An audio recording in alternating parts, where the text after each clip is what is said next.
there for quite a while, and he walked inside, and there was a few hours wait.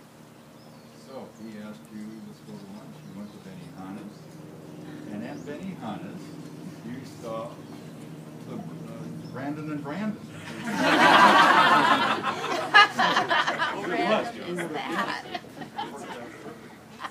So you went back, finally went back. So you spent hours together. And you went back to the courthouse, and you got called in. And Taylor did not. So he, as a gentleman that he is, he walked you back to the car, and he asked for your phone number. And you gave it to him.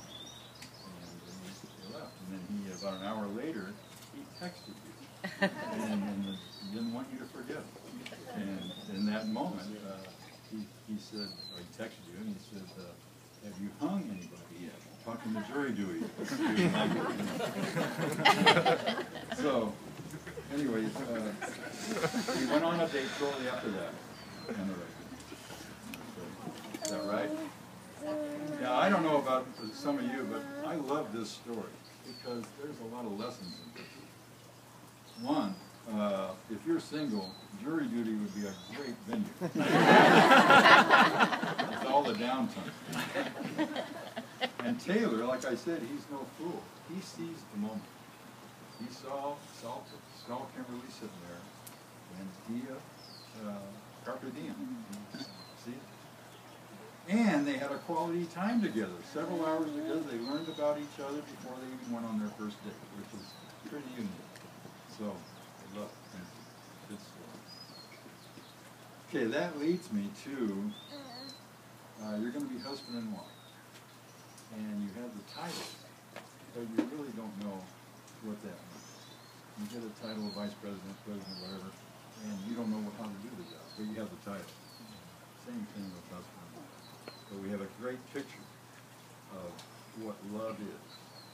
In 1 Corinthians, Paul writes in 1 Corinthians 13, and he describes love, and I'm going to read it. Love is patient, love is kind, it does not boast. It is not proud. It is not rude. It is not self-seeking. It is not easily angered. It keeps no record of wrongs. Love does not delight in evil, but rejoices with the truth. It always protects, always trusts, always hopes, always perseveres. Paul is saying there's nothing more powerful in your relationship than love. When all the other gifts are done away with, love is going to persevere. Okay? Now I want to focus on when he says love always protects. I mean, I don't know, what does that look like? What does that mean? Love always protects. One example, a couple examples, is if you love someone, you're going to protect them.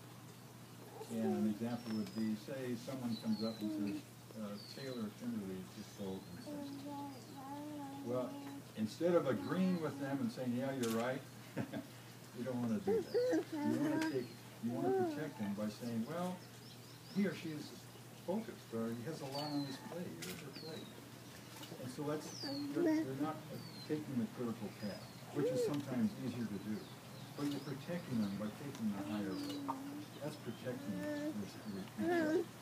It's very important. I got a new car.